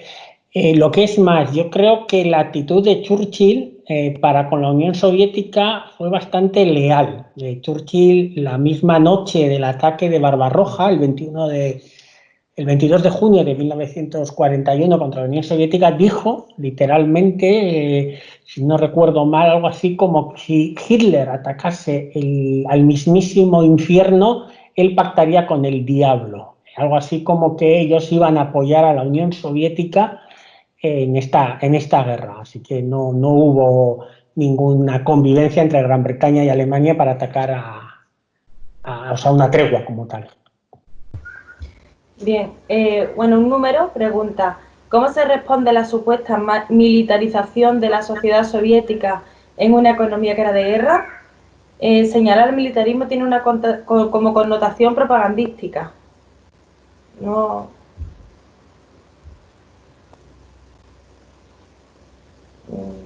David. Sí. Bueno, a ver, la militarización de la sociedad soviética, como bien ha señalado Pablo anteriormente, fue progresiva y en el momento en el que desde los movimientos geopolíticos que se veían por parte de Alemania y de los países capitalistas democráticos llevó a que la necesidad de la creación de un ejército profesional y de tener, pues eso sí, un ejército profesional y de movilizar a las masas trabajadoras y populares para que apoyasen esta industria militar fundamental para poder conseguir la victoria. Bien, David pregunta, ¿qué pruebas hay de que en el ejército hubiese sectores pro-alemanes? Creo que es en relación a lo de los quintacolumnistas que comentaste, creo que fue Pablo, no lo sé ahora, ¿cuál de los dos? Bueno, yo, a ver, las pruebas es que el servicio de inteligencia soviético era bastante eficaz. De hecho, se formó la famosa Orquesta Roja, ¿no? Que daría casi para otra charla de lo eficaz que fue. El servicio soviético sabía que el Abwehr, el servicio militar alemán, y el SD, el servicio de espionaje, el servicio de inteligencia de las SS, habían infiltrado a varios generales soviéticos. Luego, cuando acabó la guerra, las actas del Abwehr y del SD se descubrieron. Al frente de esa operación por parte del SD, del Servicio de Inteligencia de las SS, del Servicio de Seguridad de las SS, estaba el general Walter, a ver si pronuncio bien el nombre, Walter Schlemberger, que fue el jefe también de los servicios de inteligencia de la SD en Italia. ¿Vale? Este oficial fue el que infiltró a la Stazka, bueno, al Estado Mayor, que consiguió infiltrarse en él. Bien, hay un comentario de Alex que dice recordar las 300.000 mujeres soviéticas condecoradas en los diversos frentes de la batalla durante la Gran Guerra Patria, en relación con lo que comentaba David, de que se convirtió en el ejército más feminizado del mundo en esos años. Después José Antonio Ejido, el profesor Ejido, añade dos cuestiones para que también a ver cómo las veis. La primera dice la Guerra Nacional Revolucionaria de España como ensayo general de la guerra total contra el fascismo en la URSS, Yugoslavia, Albania, Polonia, Eslovaquia, etc. Y dos, la participación de los republicanos españoles en la Gran Guerra Patria soviética. ¿Qué podéis comentar al respecto de estas cuestiones? Quizás David, que a Pablo ha hablado más tiempo. Sí, yo estoy totalmente de acuerdo con lo que ha dicho el camarada Ejido. De hecho, el papel que los soviéticos tuvieron en la guerra civil a la hora de organizar el ejército de la República y demás fue fundamental. Y en la cuestión, por ejemplo, de la que hemos hablado, del movimiento partisano, del movimiento guerrillero, la Unión Soviética aportó su experiencia al Ejército Popular de la República para que pudiese organizar unos movimientos partisanos potentes tras las líneas de los fascistas durante la Guerra Civil. Y, por supuesto, el papel y la experiencia que los soviéticos sacaron de la Guerra Civil Española fue fundamental para luego ponerlo en práctica durante la Gran Guerra Patria. Y, sin duda, el papel de muchos republicanos españoles, que sobre todo comunistas, que fueron emigraron, ¿no? Porque forzosamente, debido a la derrota a la Unión Soviética, jugaron un papel fundamental como guerrilleros y también encuadrados dentro del propio Ejército Rojo, ¿no? El caso del hijo de la Pasionaria, que participó en la propia guerra, en la propia batalla de Stalingrado, y en la que también muchos guerrilleros españoles formaron parte, sobre todo creo que en la zona del sur, del Cáucaso y toda esa zona, participaron en las guerrillas partisanas contra los nazis. Al igual que habían hecho en su patria, en su país, también lo hicieron para defender a la madre patria soviética. Hay varios comentarios de felicitaciones desde varios sitios, desde Perú, desde Argentina. Y también preguntan, y lo comento aquí para que quede constancia, si se podrá acceder a las diapositivas que habéis utilizado, porque es verdad que es un buen trabajo. Entonces dejamos dicho para que también los compañeros que se encargan de eso puedan habilitarlo a través, no sé si del correo electrónico o en la propia biblioteca virtual. Bueno, otra pregunta. Mi nombre es Agustín. ¿Se sabe algo de la colaboración con el fascismo del exilio zarista? ¿No tiene algo de insultante que actualmente la bandera tricolor rusa se apropie de la Gran Victoria, siendo en su tiempo un símbolo antisoviético?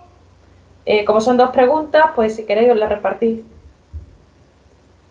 Vale, yo me encargo de la segunda, si quieres.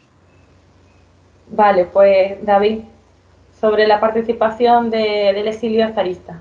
Sí, la verdad es que es una pregunta muy interesante y hay un libro que os recomiendo, que está escrito por un autor británico y otro norteamericano, que se llama La conspiración contra Rusia, que es un libro hecho al poco del término de la Segunda Guerra Mundial, y hacen una labor de investigación en la que señalan, entre ellos, los elementos zaristas que se exiliaron a Gran Bretaña, Estados Unidos, etcétera, y que como estos elementos zaristas, muchos de ellos también militares zaristas que habían participado en la guerra civil, luego fueron fundamentales en la guerra de propaganda fascista y imperialista contra la Unión Soviética, y jugaron un papel fundamental en la misma, en la propaganda antisoviética y anticomunista en general.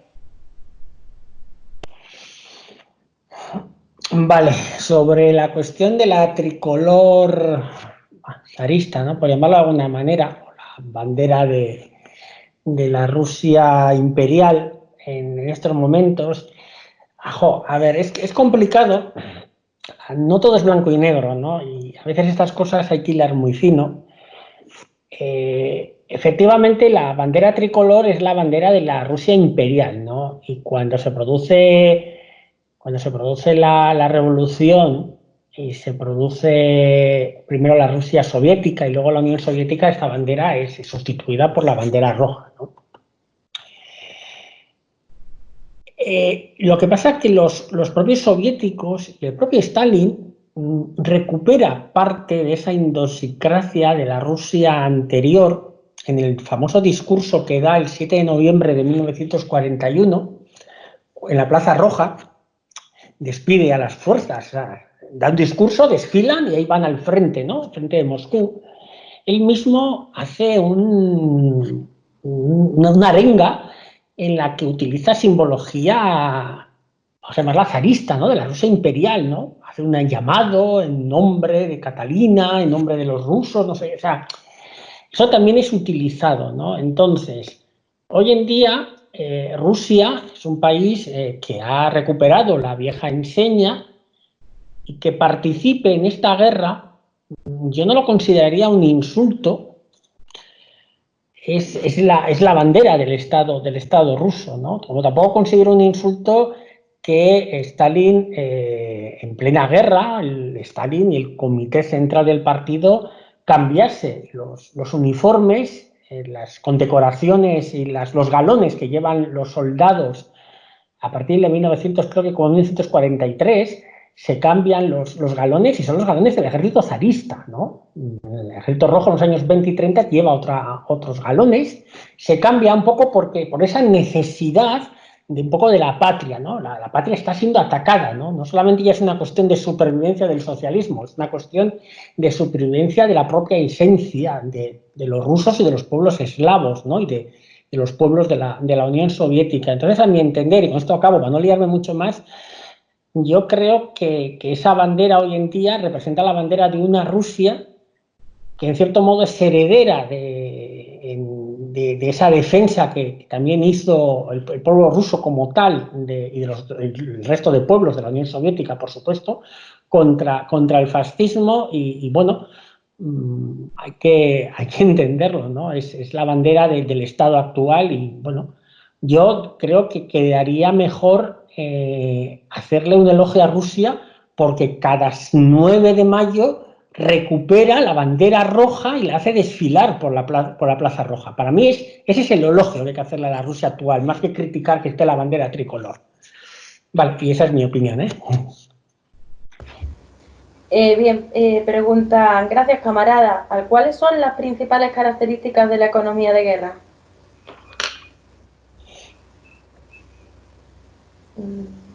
¿Quién Bueno, de los dos? ¿David?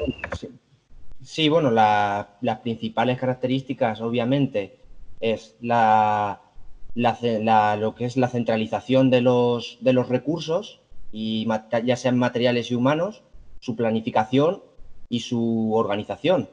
Al mismo tiempo también que su militarización de las mismas, porque es necesaria una gran disciplina a la hora de poder desarrollar una guerra, y por supuesto el hecho de movilizar a todas las masas, ya sea no solamente en el frente, sino también en la retaguardia, ya sea en el campo o en la ciudad, apostando por el desarrollo de la industria de guerra y para llegar para conquistar la victoria. Eso es lo que puedo aportar como a grandes rasgos lo que es una economía de guerra. Sí, de hecho es un tema que podría dar mucho de sí, entonces es normal también que hay que sintetizar. Ramil Lesca pregunta, ¿tienen algo para agregar acerca del avance soviético en el lejano oriente, en Manchuria y las Islas Kuriles? ¿Conocen cuáles fueron las consecuencias de esto en la segunda parte de la Guerra Civil China? También en las Coreas, pero eso es mucho más conocido. Bueno, mucho no sé, pero un poco más conocido quizá. Felicitaciones a ambos.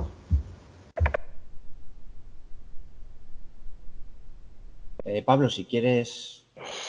Bien, bueno, yo reconozco que soy más experto posiblemente de la guerra en la parte más occidental, que es la más conocida, que de la parte más oriental, ¿no? Estas operaciones además se dieron en las últimas semanas de la guerra, ¿no? Un poco es un guiño que hace la Unión Soviética también a los occidentales para, bueno, pues ellos están en guerra, yo voy a declarar la guerra al Imperio del Japón, que durante toda la guerra se ha mantenido neutral con la Unión Soviética, o sea, Japón y la Unión Soviética no están en guerra, y eso es muy bueno porque va a facilitar el envío de tropas del lejano oriente para reforzar el frente de Moscú.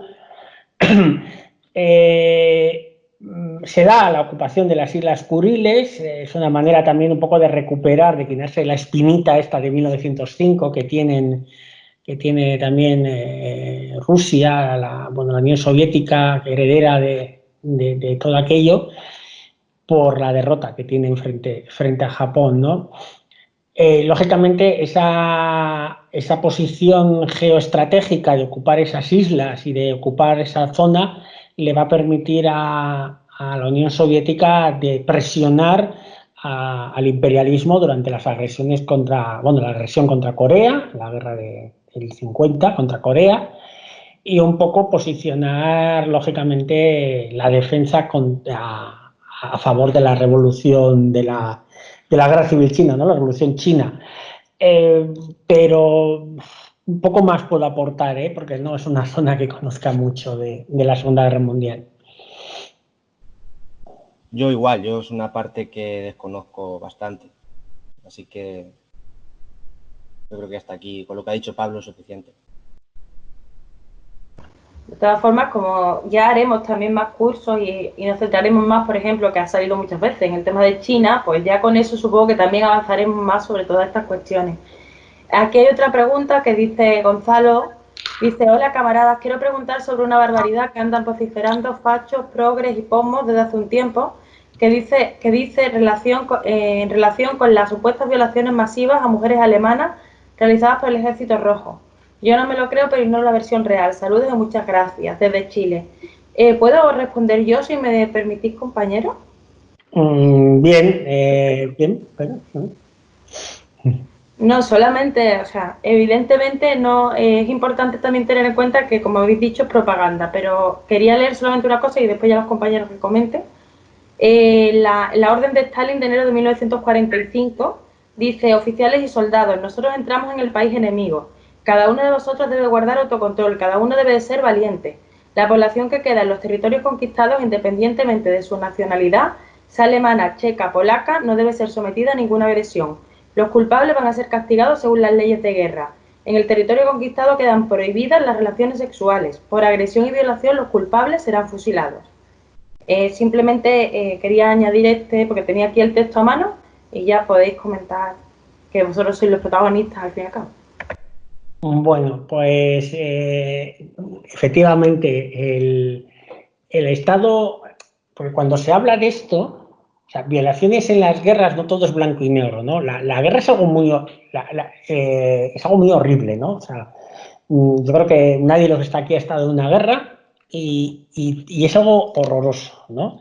Saca lo peor de cada uno de nosotros. Entonces, no podemos muchas veces idealizar la guerra, ¿no? La guerra como algo bonito, algo limpio, algo honorable, algo de caballeros, eso no existe, ¿no? La guerra es brutal y dentro de esa brutalidad están las violaciones a las mujeres, por desgracia, ¿no? Cometidas posiblemente por todos los bandos de la guerra, ¿no? Hoy en día se está conociendo bastante el tema de las violaciones de las mujeres alemanas en la parte occidental. ¿Cuál es el problema de la propaganda en este caso?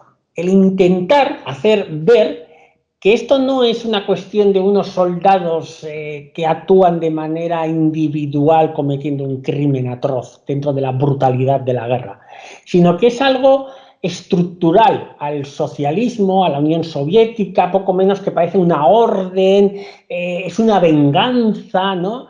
Es una venganza además estructurada, oficial, ¿no? Institucional, y eso es mentira. Has leído la orden de Stalin, una orden clara y se cumple, ¿no? Lo que no se puede pensar es, hostia, se cumplen todas las órdenes de Stalin cuando son malísimas y justo esta no se cumple, ¿no? Como diciendo, bueno, la da, pero no se cumple, no, eso es mentira.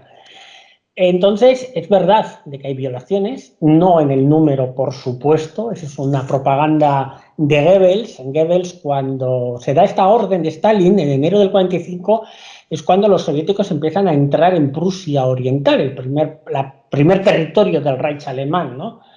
Y Stalin, lógicamente, sabe lo que va a pasar, lo que puede pasar, ¿no?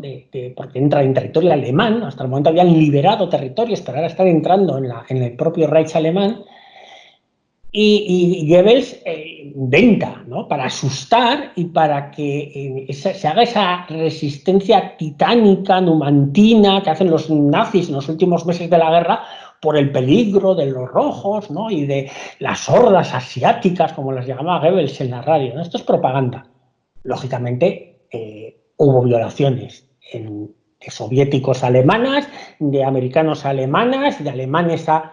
Pero no hubo una orden, no hubo una cosa institucional. Eso es propaganda. Ni por supuesto hubo millones de mujeres alemanas violadas. Eso también cualquier historiador poco serio moderno te lo negará. Sí, bueno, yo por hacer alguna apreciación, pero vamos, prácticamente Carmen y Pablo han dicho lo que es importante señalar, lo que ha dicho Pablo, de que la principal fuente a la que se recurre de las supuestas violaciones masivas del Ejército Rojo a alemanas es fundamentalmente la propaganda de Goebbels, porque Goebbels fue el que desarrolló toda una vez que ya llegaron los soviéticos a territorio alemán, para intentar que la población se resistiera con más fuerza hacia los soviéticos, el desarrollar la idea de que venían a matar a vuestros hijos, a vuestras esposas, las van a violar y demás tal. Y esa idea de la propaganda goebbeliana luego, después, será y se cogerá y se sobredimensionará durante la Guerra Fría. Y de hecho también la orden que ha leído Carmen, es importante señalar que ningún ejército la había planteado. Solamente fue el Ejército Rojo el que con mucha contundencia señaló que violación que hubiese o robo, porque también se incluye en esa orden los robos a la población civil, evidentemente, cualquier robo o violación se castigaría con el fusilamiento. Y de hecho hay bastantes hechos, incluso en memorias de soldados soviéticos, de cómo con contundencia se aplicaba esta norma y de cómo se tenía que fusilar a camaradas porque habían perpetrado esos crímenes. O sea, que existen hechos y sobre todo en memorias de cómo se cumplía esta norma. Y ya por finalizar, decir que esto también se utiliza en muchas ocasiones para silenciar precisamente los actos de robo y de violaciones que los aliados cometieron en territorio alemán, porque también, lo podéis buscar, también los aliados violaron a mujeres francesas. O sea, los norteamericanos también violaron mujeres del país que era su aliado, que en teoría iban a liberar. Y también cometieron violaciones masivas a las mujeres francesas. Y eso, sin embargo, no se conoce. Se conoce, no se hace público. Bueno, solamente por terminar de añadir algo también con este tema, porque es un tema que algo sí más o menos yo controlo, sí que existen órdenes en el sentido inverso, por ejemplo, con la petición que hace, con la obligación que impone Queipo de Llano al entrar, por ejemplo, a la ciudad de Sevilla, donde sí llama a violar a las mujeres sevillanas. Es decir, sí que existe a la inversa. No es en plan que solamente Stalin hace esto como por quedar bien, sino que es algo importante porque en una guerra que había pasado hace muy poco, sí que se había utilizado este arma como un arma de guerra y de forma de violentar al enemigo. Y Pablo quiere comentar algo. Sí, bueno, se nos ha alargado muchísimo la exposición y daría para otra clase más. No hemos hablado de los crímenes que se cometen en la Unión Soviética por parte de Alemania, ¿no? O sea, que los soviéticos podrían perfectamente tener ganas terribles de hacer muchas cosas en Alemania. Días después de emitirse esta orden, los soviéticos se van a encontrar con Auschwitz, ¿no? O sea, quiero decir que la situación era muy delicada, que podía haber dado lugar a verdaderas barbaridades que no se dan por la propia disciplina del ejército soviético, ¿no?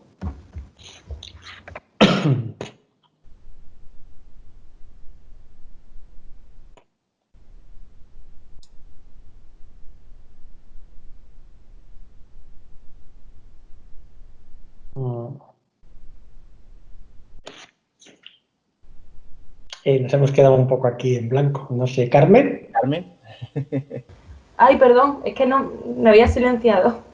Que para seguir, que ya quedan pocas preguntas, vamos a hacer algunas más, pero hasta y media, que son y cuarto, para no extendernos mucho.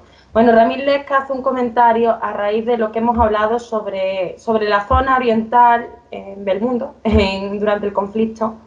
Dice, bueno, comento lo que conozco, o al menos creo. Lo que yo sé es que había un acuerdo en el que la URSS tenía que esperar 3 meses desde la rendición de Alemania. El territorio de Manchuria cayó muy rápido y el ejército partisano coreano de Kim Il-sung tomó rápidamente el control en la mayor parte de Corea. Al parecer hubo planes soviéticos para llegar a la isla de Hokkaido, norte de Japón, pero no se dieron ya que este país se rindió a los Estados Unidos debido a las bombas atómicas. Respecto a los chinos, la ayuda soviética ayudó a asentar más territorios para los revolucionarios, ya que Manchuria quedó bajo control maoísta. Muchas gracias por el aporte y continuamos con la siguiente pregunta. Bueno, sí, Pablo. Sí, yo, fíjate, desconocía esta historia. Me parece curioso lo de la isla, ¿no? Porque si los estadounidenses tenían problemas para desembarcar en Japón con la armada que tenían, no sé muy bien cómo hubiera podido hacer la Unión Soviética para desembarcar tropas cuando prácticamente la armada soviética en Oriente era prácticamente inexistente. Imagino que sería una operación conjunta con la Marina estadounidense, ¿no? No había oído nunca, no conocía esta historia. Bueno, pues parece que no hay más preguntas, así que al final vamos a poder terminar un poco antes, si alguien se anima a hacer alguna pregunta. Hay un comentario del profesor Guido haciendo mención también a esta orden estricta de Stalin y el contraste entre lo que era la villanía del franquismo y la ética del socialismo. Y parece que no aparecen más preguntas de momento. Pues si si os parece, lo podríamos dejar aquí. Son temas que dan para mucho más, como ya sabemos, por eso intentamos hacer cursos de introducción que sirvan de base para que posteriormente se pueda ir profundizando ya sobre esa base.